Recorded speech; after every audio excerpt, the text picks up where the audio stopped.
Hop là, c'est parti pour un nouvel épisode. Cette semaine, je vais travailler mon swing dans un cadre idyllique au golfe de Sarreguemines. Cet endroit est un exemple parfait de renaturation post-industrielle. C'est en effet ici qu'ont déversé les résidus thermiques de l'ancienne centrale thermique de Grossbiederstroff. Ce golfe de 18 trous attire par sa diversité de nombreux types de joueurs. Je vais rejoindre tout de suite le directeur de ce lieu remarquable qui va nous en apprendre plus.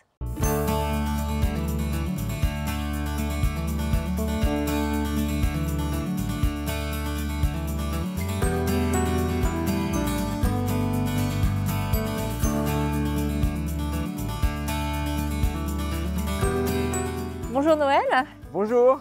Merci de nous accueillir sur le site du golfe de Sarreguemines. Tu es donc le directeur de ce golfe et avant ça, tu étais aussi le directeur du golfe de Sarrebourg. Oui. Tu es un passionné de golf. Est-ce que tu es joueur toi-même? Alors, je ne suis pas joueur, je suis tombé dedans quand je cherchais du travail. Et après, j'ai évolué dans les différents postes que propose un golf. Et tu es tombé amoureux du golf quand même? Exactement. Alors, j'y joue un tout petit peu, mais j'ai pas trop le temps. D'accord. Et le lieu a aussi une histoire particulière. Je pense que les plus jeunes d'entre nous ne savent pas ce que c'était le golf avant. Est-ce que tu peux m'en dire plus? Alors, le golfe de Sarreguemines, en fait, c'était un dépôt des cendres des coqueries voisines. Et donc, toutes les cendres venaient dans le fond, dans le bassin à suie. Ça s'appelait un bassin à suie pendant beaucoup d'années. Et une fois que le golfe a été fait par les Allemands, enfin qu'il y a eu le projet de création du golfe par des Allemands, donc ça c'était dans les années 98-99, le bassin à suie était à l'abandon et donc du coup il a été transformé en golfe. Est-ce que tu peux me détailler un peu plus ton parcours? Ah bien sûr, donc moi j'ai commencé en fait au golfe de la Grange aux Ormes à Marly parce que je cherchais du travail.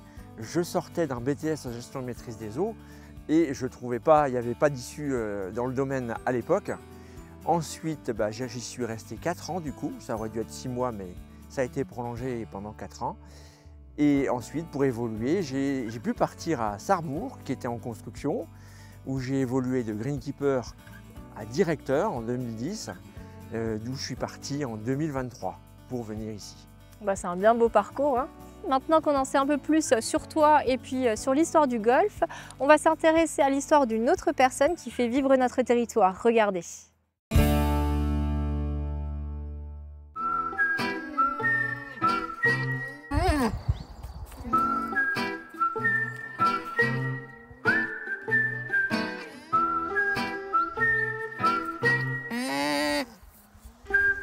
Moi, je suis née à Sarreguemines. Je suis originaire, j'ai vécu mon enfance à Oundlin, donc le village où on est, où j'ai mon élevage. Et je suis petite fille d'agriculteur, qui vient de Oundlin aussi. Et j'ai toujours baigné dans les animaux, dans la nature. Alors j'ai toujours été passionnée d'animaux, donc j'ai commencé par, j'étais petite, par des hamsters, par des lapins nains, enfin ce qu'on a quand on est petit, des chiens, des chats. Et puis quand j'ai eu mon premier salaire, j'ai acheté mon premier cheval. Et je suis allée au Chili, et en Patagonie en particulier, et je suis tombée sous le charme d'animaux qui étaient en train de brouter là-bas en Patagonie, qui s'appelaient les guanacos. Et j'ai eu la révélation, je me suis dit, ouais, ça c'est vraiment super.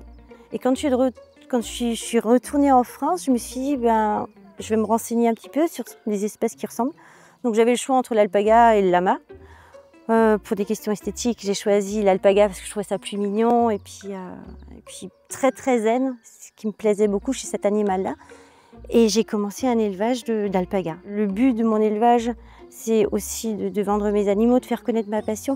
Mais en tout premier lieu, ce qui m'intéresse le plus, c'est d'avoir des animaux qui se sentent bien dans mes pâturages. Le bien-être animal, pour moi, c'est quelque chose d'essentiel.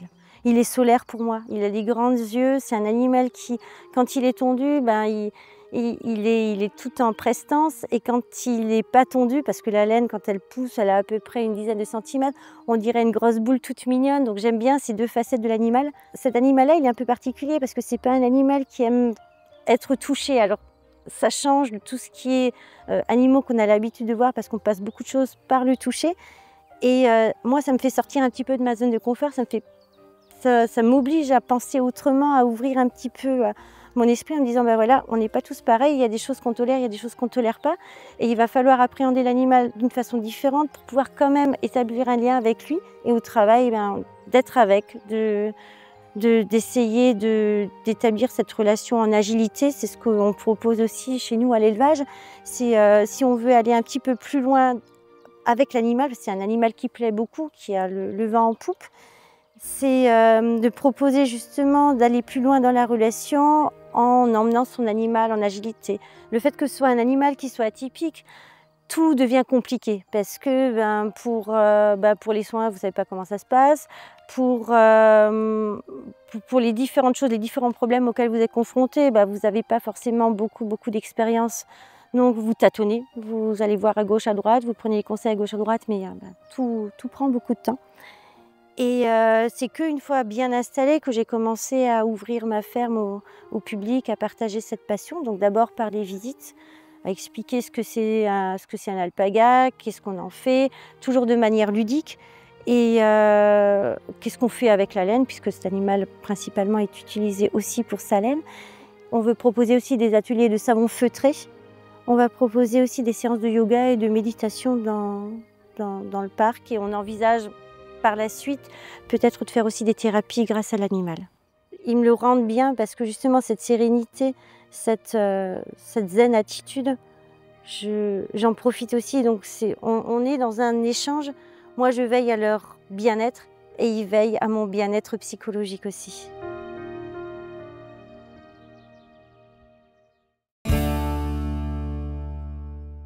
Nous voici au trou numéro 2. Le parcours compte 18 trous.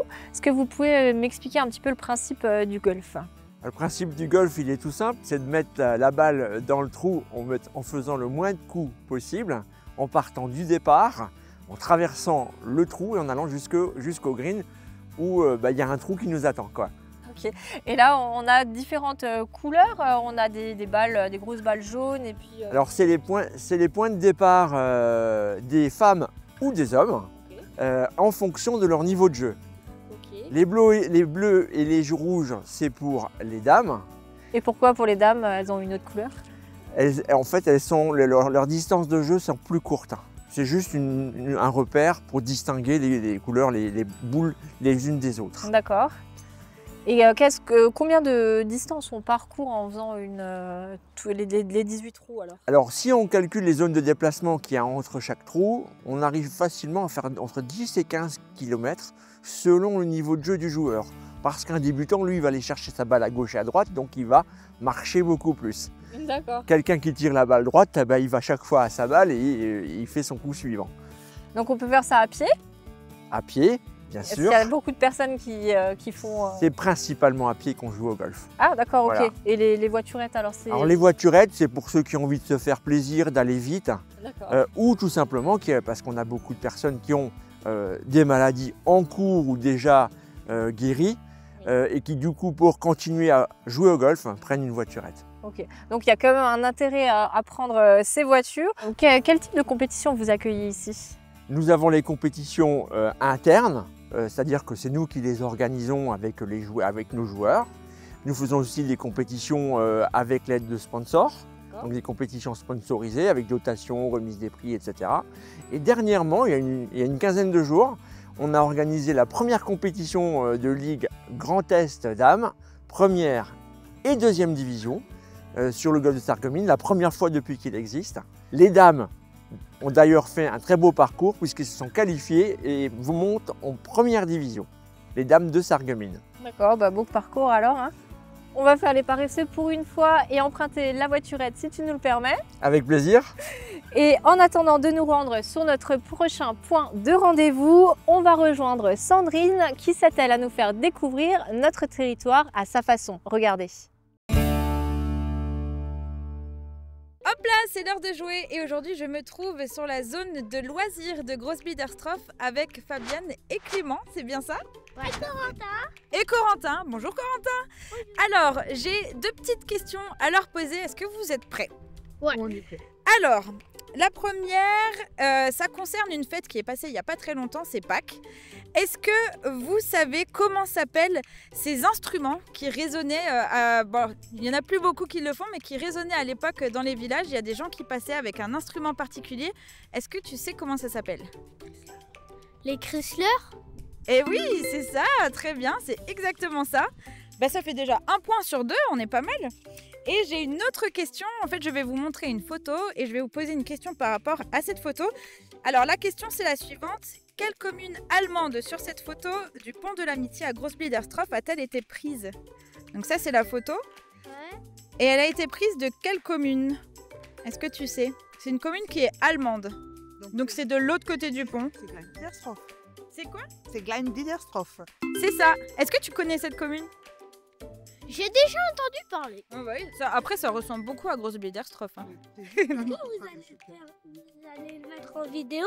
Mais bien sûr, tu vas passer à la télé. Est-ce que vous êtes originaire du coin? D'Alstin. Alstin. Voilà. Et tu viens souvent jouer ici? Des fois, mais moi j'habite pas à Alstin. Ah d'accord. Est-ce que tu t'amuses bien ici? Oui. Ouais, j'aime bien. Et c'est bien vers nous. On est bien vers le jeu. Et c'est quoi l'activité que tu préfères faire sur le secteur? Ça, c'est deuxième, non? Non, c'est le foot et la tyrolienne et l'araignée. Ah, tout ça ici? Ouais. Ah, ça c'est super. Ben, en tout cas, j'espère que vous avez passé un bon moment avec nous. Tout à fait, avec plaisir. Ah mais c'est gentil. Et puis j'espère que vous aussi derrière votre écran vous êtes amusés avec nous et puis on se dit à la semaine prochaine. Au revoir. Bon après-midi. Nous sommes maintenant sur le trou numéro 5. Combien est-ce que vous avez d'adhérents et de membres? Parce que je crois qu'il faut faire le distinguo entre les deux, hein, c'est ça? C'est ça, c'est ça. Alors nous, on est un golf public et on a 500 abonnés qui jouent au golf, donc qui payent l'abonnement pour toute l'année, et 650 licenciés. Alors il y a une différence entre les abonnés et les licenciés. Les licenciés, c'est ceux qui ne jouent pas assez souvent pour pouvoir prendre l'abonnement. Donc ils vont payer un droit de jeu journalier pour venir jouer au golf. Et au niveau de la fréquentation journalière, là par exemple, combien de joueurs En moyenne, à cette époque de l'année, on est entre 100 et 120 départs par jour. Oh, et donc c'est énorme, et c'est vrai qu'on ne les voit pas forcément là sur le terrain. Bah, le site fait 80 hectares, les trous sont assez dispersés, on ne croise pas forcément les autres joueurs, donc on ne sait pas combien de monde, on ne se rend pas compte combien de personnes se trouvent sur le parcours en même temps. Et vous avez beaucoup d'Allemands aussi, hein, il me semble. Alors on a parmi nos abonnés à peu près 50% d'abonnés, on est à côté de Saarbrücken, très bien positionné, et les tarifs et l'entretien du parcours fait venir nos amis allemands. Pourtant ils ont des golfs en Allemagne, donc pourquoi est-ce que spécifiquement ils viennent à Sarreguemines alors? Ah bah pour l'entretien et le tarif. D'accord, ok. Vous êtes donc bilingue pour les accueillir? Un petit peu, voilà. Et est-ce que tu parles le platt? Ja, jetzt gehen wir Golf spielen. Ok, bah allons-y, mais avant ça, on va découvrir une expression en platt. Est-ce que vous arrivez à lire ça? Oui, mais je comprends pas. Alors, à voix haute, qu'est-ce que vous lisez là? Trugenerme, Durior, mais je parle pas allemand déjà, alors si c'est de l'allemand, c'est fichu. Alors, Trugenerme, Durestor. Trügener Mai, dures Jahr. Je parle allemand, mais Trügener Mai, le mehr Trügener, dures Jahr, dures Jahr. Aride d'ailleurs, non? Aride. Est-ce que vous arrivez à lire ça? Trügener Mai, dures Jahr, Jor. Est-ce que vous avez une idée de ce que ça veut dire en français? Mois de mai sec, toute l'année. Ça dure toute l'année. Sécheresse en mai, sécheresse pour toute l'année. Bravo! Merci.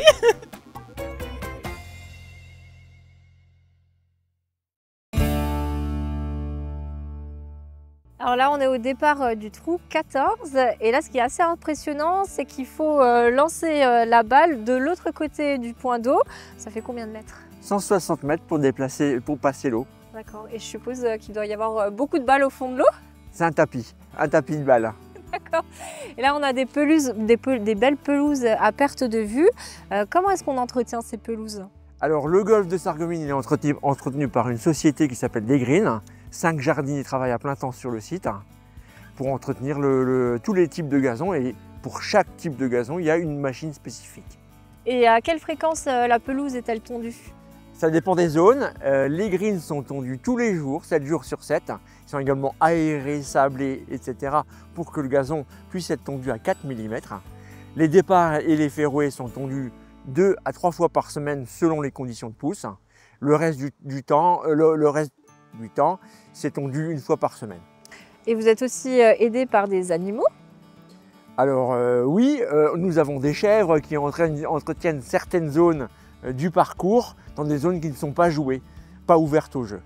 Et à contrario, vous avez des animaux qui ne vous aident pas à entretenir ce terrain? Malheureusement, nous avons les sangliers qui viennent un peu nous visiter, qui viennent chercher les bons vers de terre qui sont sur notre site et qui nous détruisent le parcours. Par contre, les joueurs, eux, vous aident aussi à entretenir? Non, ils ne nous aident pas. C'est les jardiniers qui entretiennent les bunkers. Mais quand un joueur a la balle qui tombe dans le bunker, c'est lui-même qui doit ratisser et enlever ses traces quand il a fini de jouer. L'eau est un élément essentiel aussi pour entretenir vos pelouses. Vous la puisez dans ce point d'eau? Pas dans celui-là, dans un autre qui est un petit peu plus haut, avec des pompes, et on a un système d'arrosage parce qu'effectivement, les greens notamment sont sur sable, donc ça sèche relativement vite. Donc il nous faut de l'eau pour arroser, pour maintenir les pelouses vertes.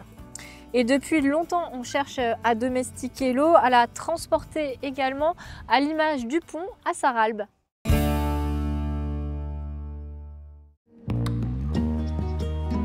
Mis en service en 1866, le canal de la Sarre était dès sa construction un petit bijou de technologie. Le pont-canal que l'on admire aujourd'hui à Sarralbe était le premier exemplaire de ce système en France.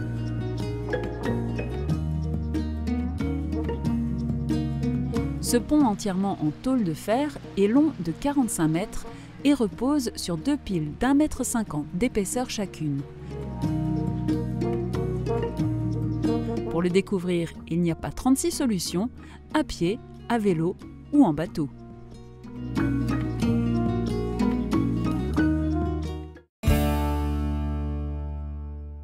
Nous voici bien installés sur la terrasse du restaurant du Golfe. On peut aussi profiter d'une des plus belles vues de Sarreguemines.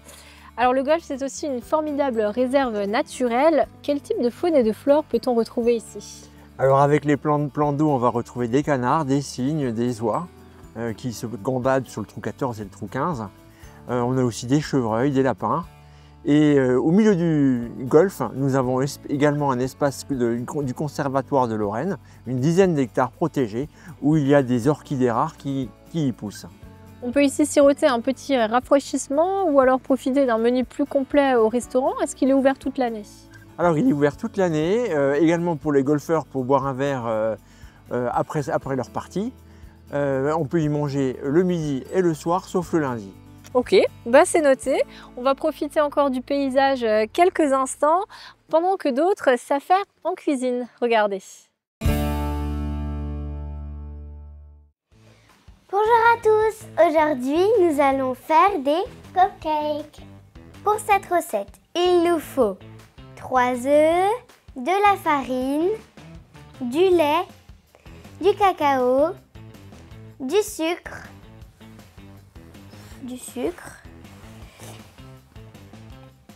un yaourt nature, de l'huile, du sucre vanillé, de la levure chimique, des vermicelles et un stylo pour décorer. Maintenant, nous cassons les œufs. Vas-y, Liliana.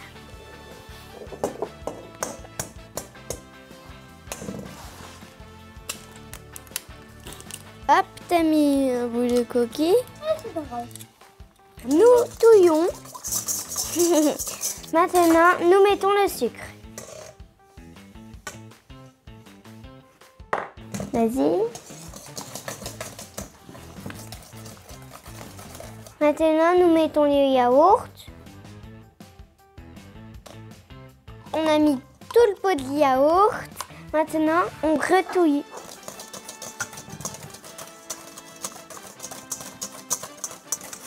C'est bon, quoi. Nous versons l'huile.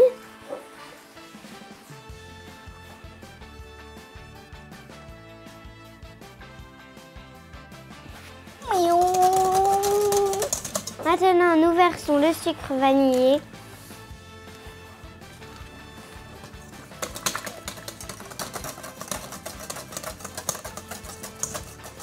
Ça sent bon. Maintenant, nous mettons la farine peu à peu.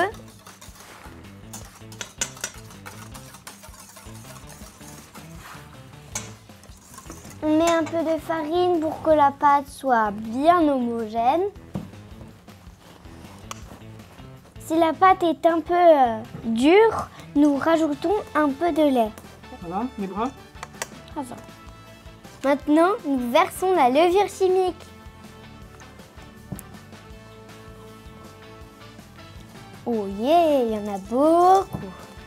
Maintenant, nous versons le cacao.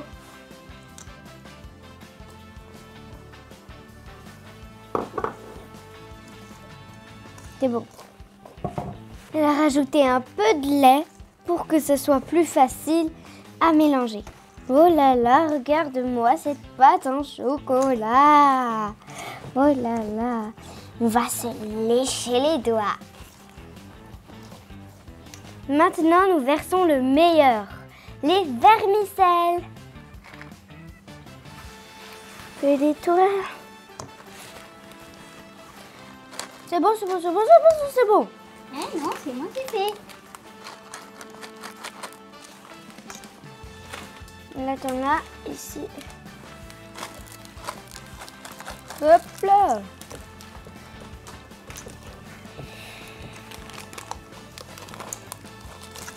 Hop.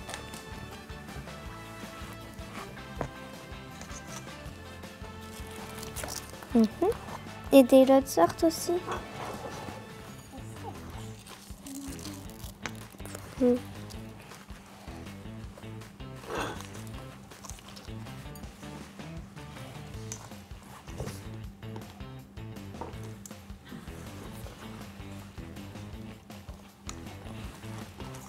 Maintenant, nous versons la pâte dans les moules à cupcake. Nous remplissons les moules à moitié avec la pâte qu'on a préparée. Maintenant, nous les mettons au four à 180 degrés pendant 15 à 20 minutes. N'hésitez pas à piquer pour voir si c'est cuit. Vas-y, Eliana. Ils sont cuits, il n'y a plus qu'à les décorer.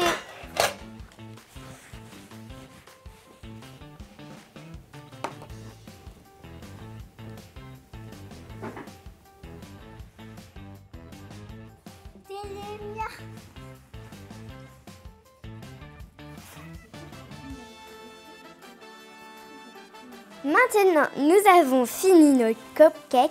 Nous les avons décorés enfin. Je me suis préparé mon petit cupcake et pour ma maman Marie qui passe à la télé dans le hop-là. Bon appétit. C'est un délice. Au revoir.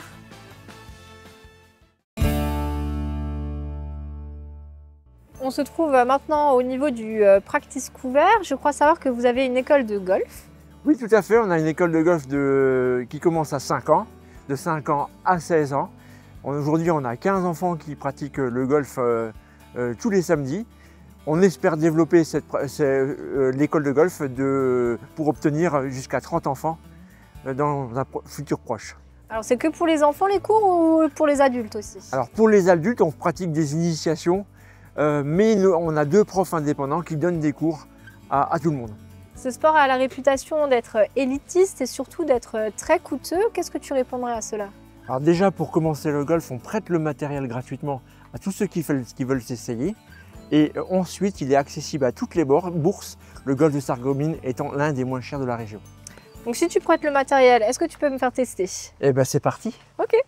Eh bien, pour tenir le club, on met la main gauche pour les droitiers en haut. On va passer la main droite par-dessous. Voilà, comme ça. Le pouce aligné dans le sens du club. Et après, on n'aura plus qu'à faire le mouvement de swing. Donc, on va mettre la pointe de pied alignée vers la direction où on veut aller. Là, on est un petit peu en décalé. Non, non. Voilà, on avance le pied là. On recule les 2 pieds. Encore. Voilà, là on est à peu près bien. Ok. On garde les yeux sur la balle. Sur la balle. Alors on peut faire d'abord un petit mouvement. On va essayer de frotter juste légèrement. Voilà. Donc on alors est est-ce qu'il faut que je frôle les le jambes, tapis, les jambes quoi? légèrement fléchies. Ok. Voilà, comme ça c'est mieux. Voilà. Et maintenant un mouvement de swing, c'est pas les épaules, hein, c'est carrément le corps. Hein. Ok. Voilà. Voilà, c'est à peu près bon. On peut tester. Déjà? Ok. De toute façon, il y en a plusieurs pour tester. Oula! Alors là, c'est parce qu'on se relève, hein, il faut garder les jambes fléchies. Ok. Voilà, c'est déjà parti. Magnifique. Oh là! Alors là, Quel rebond! on s'est relevé. Ah, encore! Oui, il faut pas que je me relève en fait. Non, non. D'accord. On accompagne la balle. Enfin, magnifique! Il y a une nouvelle discipline qui a fait son entrée, c'est le foot-golf. Est-ce que tu connais? Oui, je connais. Est-ce qu'on le pratique à Sarreguemines? Malheureusement pas encore. Ok. On espère le développer. Bah, c'est dommage. En tout cas, ce n'est pas cette discipline que l'on va vous présenter maintenant, c'est le football classique. Allez, intérieur pied droit, intérieur pied gauche, utilisez bien les 2 pieds. Utilisez les 2 pieds, voilà. Donc une séance U11, c'est souvent un jeu d'éveil ou de la motricité pour démarrer. Donc ils ont une épreuve de slalom, il y a une zone de départ, une zone d'arrivée.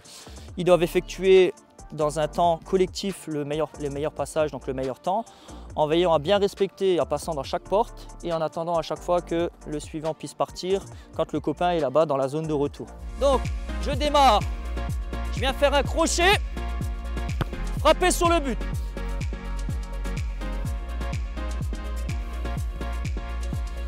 La prise de balle, allez, juste à côté du piqué. Oui, et remets-lui devant le but. Allez, frappe tout de suite. Essaye de frapper tout de suite. Allez, dommage, bien joué Ben. Oui. Bien joué Loulou, dommage. Allez, oriente-toi avec Nono. L'exercice ici nous sert à travailler les frappes, la précision sur les frappes de loin et les frappes de près. Des slaloms, des exercices de frappe. On s'entraîne à faire des passes, des variantes.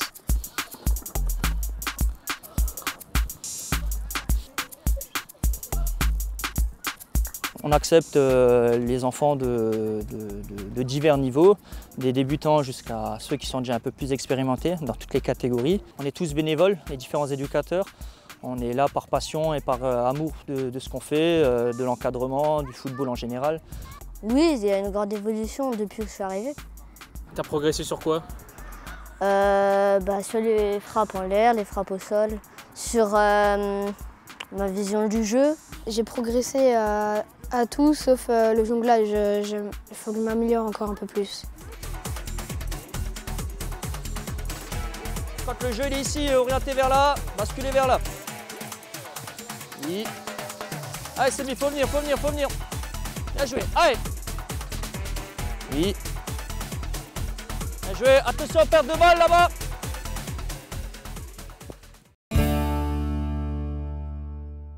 Nous voici au 18e trou, le dernier trou du parcours. Merci beaucoup Noël de nous avoir présenté le golf. Alors il y a une petite particularité ici, on n'est pas obligé de jouer au golf, on peut aussi emprunter les sentiers qui se trouvent à l'intérieur du golf. Alors pas à l'intérieur, mais il y a un sentier de promenade qui fait tout le tour de golf que vous pouvez pratiquer en VTT ou à pied avec vos amis, les chiens ou tous les animaux. Vous pouvez faire l'ensemble du tour du golf. Peut-être que ça donnera aussi envie à quelqu'un de tester le golf. Quels conseils pourrais-tu donner aux novices? Alors tout simplement, au mois de mai, tous les samedis, nous organisons des initiations gratuites ouvertes à tous sur réservation ou de 15 h à 16 h ou de 16 h à 17 h. Il faut réserver à l'accueil de notre golf et donc on peut s'essayer comme ça pour démarrer. C'est noté. Merci pour tout et puis encore bonne continuation. Merci à vous. De mon côté, je vous donne rendez-vous la semaine prochaine pour de nouvelles aventures. Et hop là!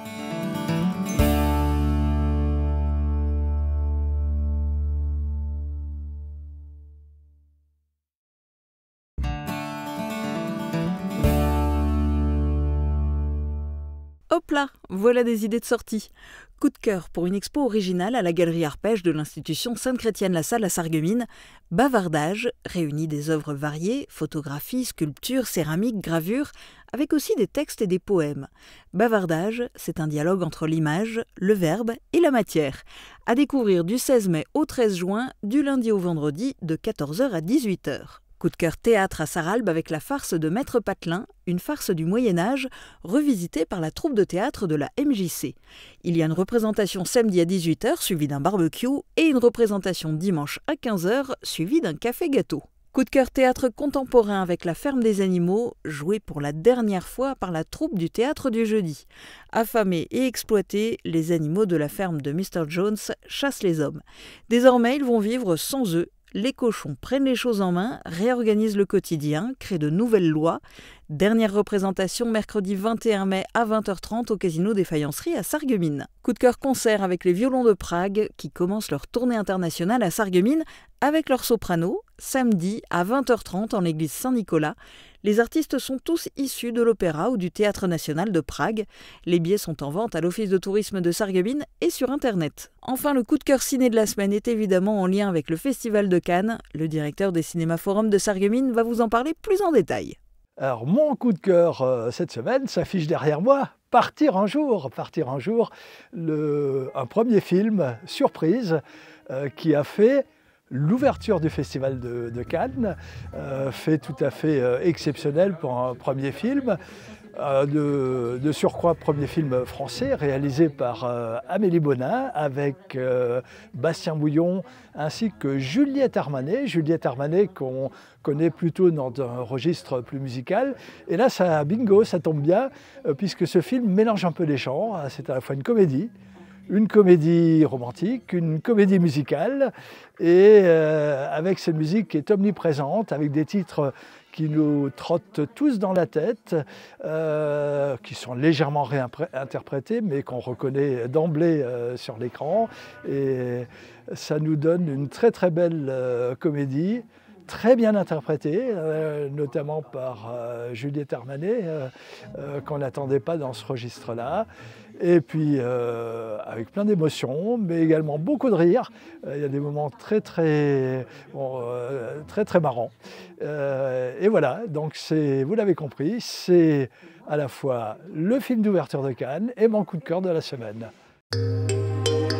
Protégez et mettez en lumière votre maison avec toutes les nuances de crépi proposées par Modèle Habitat.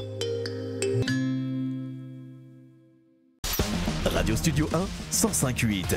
Toute l'énergie du 80 pop rock, toute l'info locale et encore plus à Beach, à Sarreguemines et partout où vous êtes. Radio Studio 1.